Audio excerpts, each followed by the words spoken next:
اسی سورۃ الاعراف میں اللہ تعالیٰ نے خلق آدم یعنی حضرت آدم علیہ السلام کی پیدائش کا ذکر بھی فرمایا۔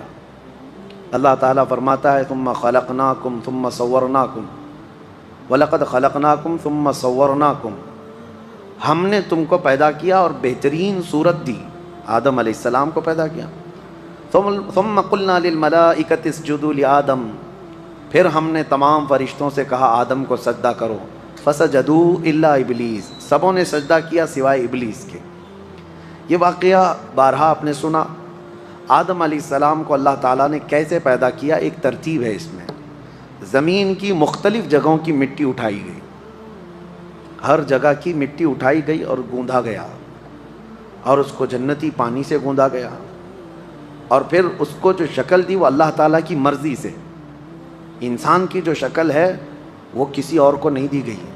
اچھا ایک بات میں آپ کو بہت نقطے کی بتاؤں، یہ جو شکل ہے نا ہماری، آپ کی، میری، سارے انسانوں کی، دوزخیوں کو جب ڈالا جائے گا دوزخ میں، اس شکل کے ساتھ نہیں ڈالا جائے گا۔ یہ شکل اللہ کو پسند ہے۔ آپ کو میں بتاؤں، اس شکل کے ساتھ کوئی بھی جہنم میں نہیں جائے گا۔ جہنمی کی شکل ہی الگ ہے۔ حضور صلی اللہ علیہ وسلم نے فرمایا جہنمی کی شکل کہ اگر وہ بیٹھ جائے، مکہ اور مدینے کے درمیان جو مسافت ہے وہ پوری گھیر لے گا، یعنی 450 کلومیٹر کا چوڑا ہوگا۔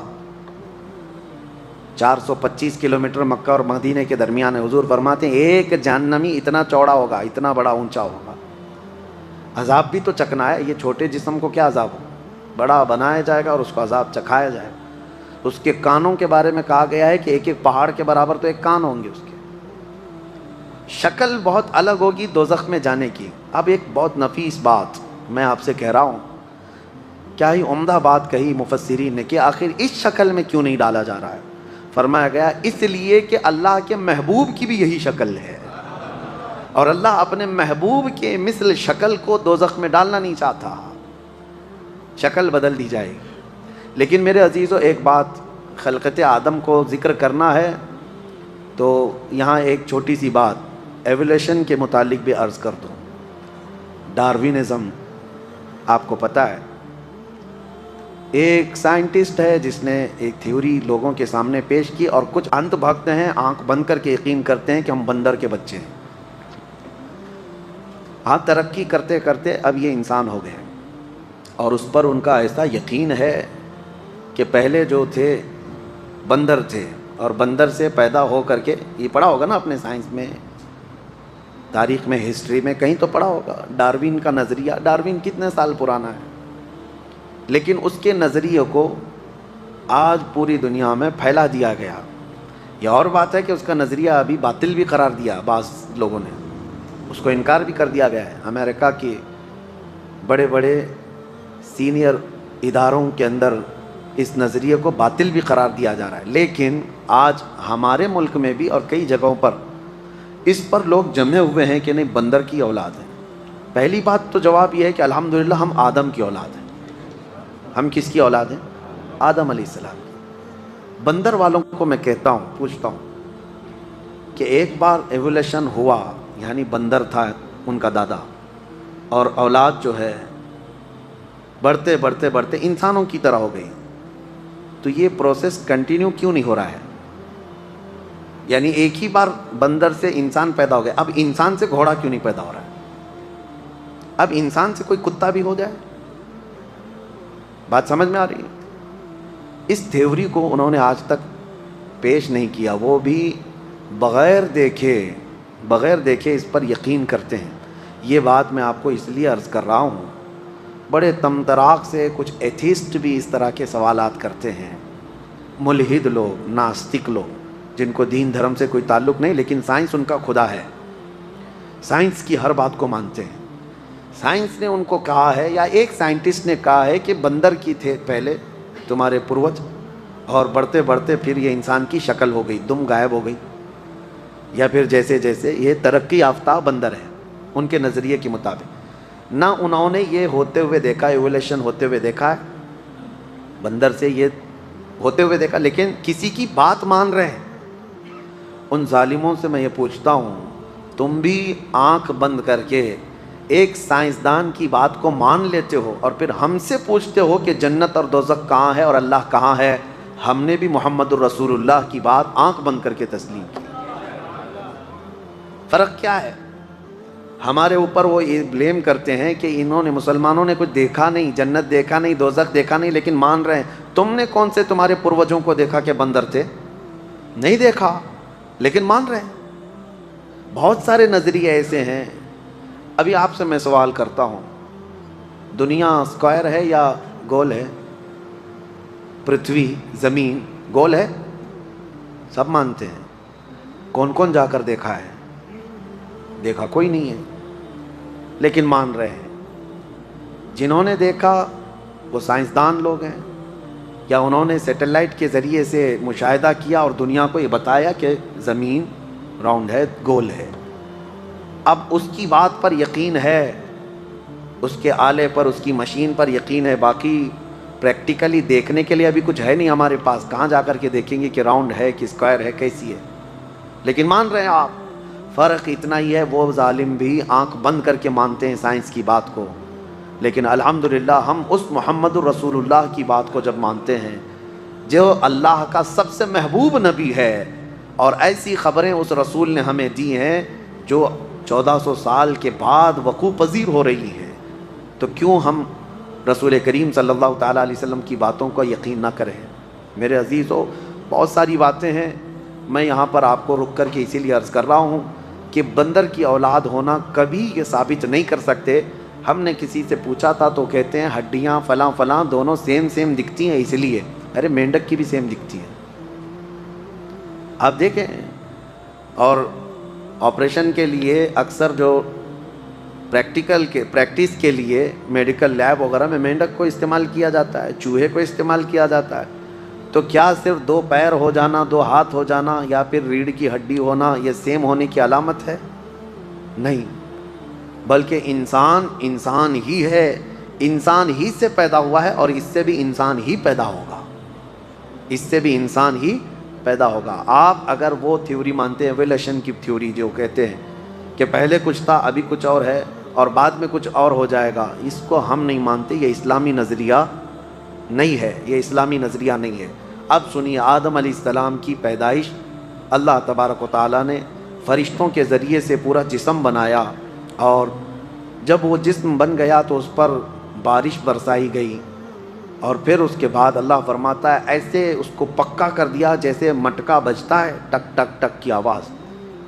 اس طرح آواز آتی تھی پورے پتلے سے، بجنے والی مٹی جس کو کہا گیا ہے. اس کے بعد پھر اس میں روح ڈالنے کا وقت آیا تو روح ڈال دی گئی، لیکن روایات میں یہ ملتا ہے کہ روح نکل کر باہر آ گئی. روح چونکہ ایک نور ہے، اللہ کا حکم ہے.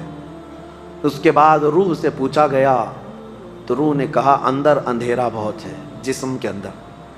تو پھر رب ذوالجلال نے آدم علیہ السلام کی پیشانی میں نور محمدی کو رکھا، اپنے رسول کے نور کو رکھا. پھر روح ڈالی گئی، روح قرار پائی. سب سے پہلے آدم علیہ السلام کو چھینک آئی، اور پہلا جملہ ان کی زبان سے نکلا الحمدللہ. سب سے پہلا جملہ زبان سے کیا نکلا؟ الحمدللہ. دیکھو اللہ کے کلام قرآن کی ابتدا بھی کہاں سے ہو رہی ہے؟ کہاں سے ہے؟ الحمدللہ. یہ الحمدللہ کا بہت بڑا مقام ہے، آپ اندازہ نہیں کر سکیں گے. اللہ نے اپنے کلام کی ابتدا الحمد سے کی. انسان کی زبان کا پہلا کلمہ بھی کہاں سے ہوا ہے؟ الحمدللہ. آپ کی نمازیں بھی جو شروع ہوتی ہیں الحمدللہ سے شروع ہوتی ہیں. اب آپ کو میں یہ بات بھی بتا دوں، نبی پاک صلی اللہ علیہ وسلم نے اکثر دعائیں بھی جو آپ کو سکھائی ہیں نا، وہ سب الحمدللہ سے اکثر ہے. کھانے کے بعد جو دعا کرنا ہے کیا ہے؟ الحمدللہ الذی اطعمنا وسقانا وکفانا. سو کر کے اٹھنے کے بعد بھی آپ کو دعا کرنا ہے الحمدللہ الذی احیانا بعدما اماتنا والیہ النشور. ارے رفع حاجت سے باہر آئیں گے استنجا سے تو دعا کرنا ہے آپ کو الحمدللہ الذی اذھب عنی الاذی وعافانی. کپڑے پہننے کے وقت دعا ہے، ہر جگہ الحمدللہ کا ذکر سب سے زیادہ ہے. آدم علیہ السلام جب روح کے ساتھ کھڑے ہوئے، ایک حسین و جمیل صورت تھی آدم علیہ السلام، بہت خوبصورت تھے. فرشتے دیکھنے کے لیے آنے لگے، جگہ پورا مجمع لگ گیا فرشتوں کا کہ ایک نئی مخلوق بنی ہے. پھر اللہ نے فرمایا اس کو میں زمین میں اپنا نائب بناؤں گا, اپنا خلیفہ. اور انسان اللہ کا خلیفہ ہے, اللہ کا خلیفہ ہے. کوئی پیر صاحب خلافت نہیں بھی دیے تو چلے گا, آپ فخر سے کہو کہ میں اللہ کا خلیفہ, اللہ کا خلیفہ نائب ہے. کیوں؟ اس لیے کہ وہ اللہ کے احکام زمین میں نافذ کر رہا ہے, اللہ کی حکومت زمین میں قائم کر رہا ہے, وہ اللہ کا خلیفہ ہے.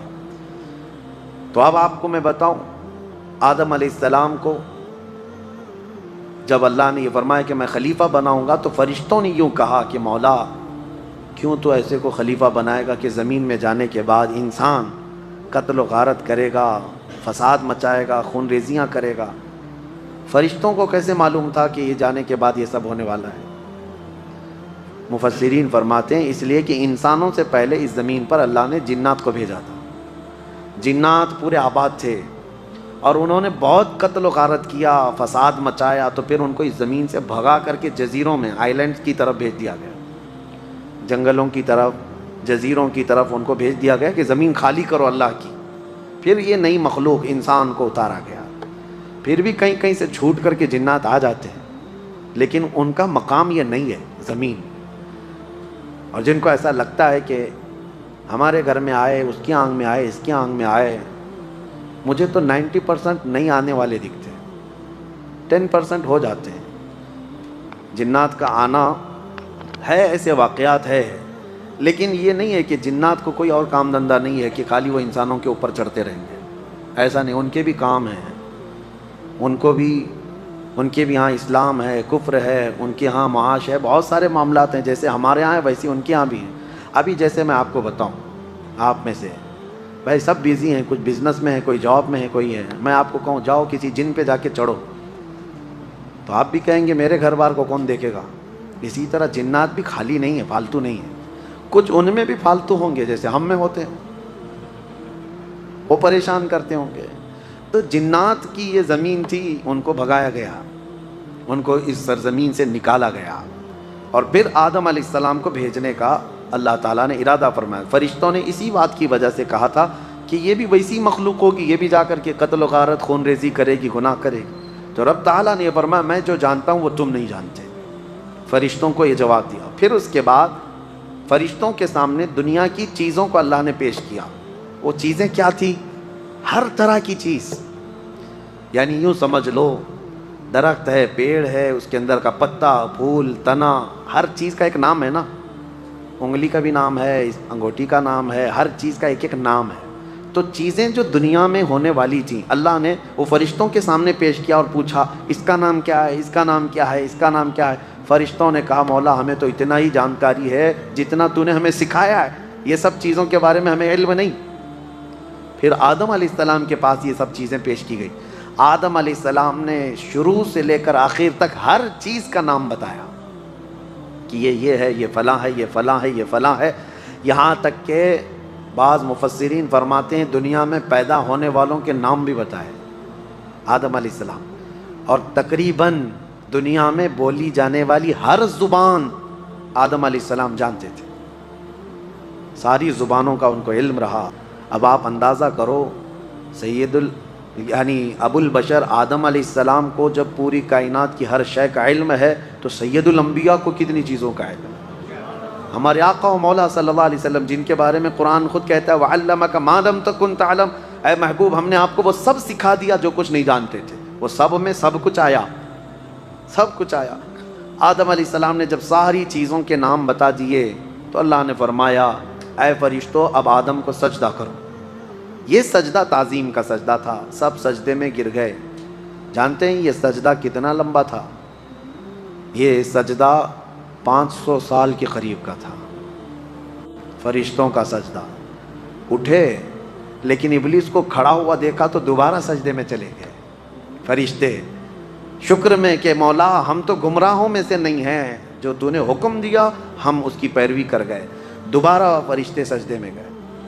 اب ابلیس کھڑا رہ گیا. اللہ نے اس سے پوچھا کیوں تو نے سجدہ کیوں نہیں کیا؟ اس نے جواب میں کہا انا خیر منہ, میں اس سے بہتر ہوں آدم سے. مجھے تو نے آگ سے بنایا اور اس کو مٹی سے بنایا. آگ اوپر ہوتی ہے, مٹی نیچے ہوتی ہے.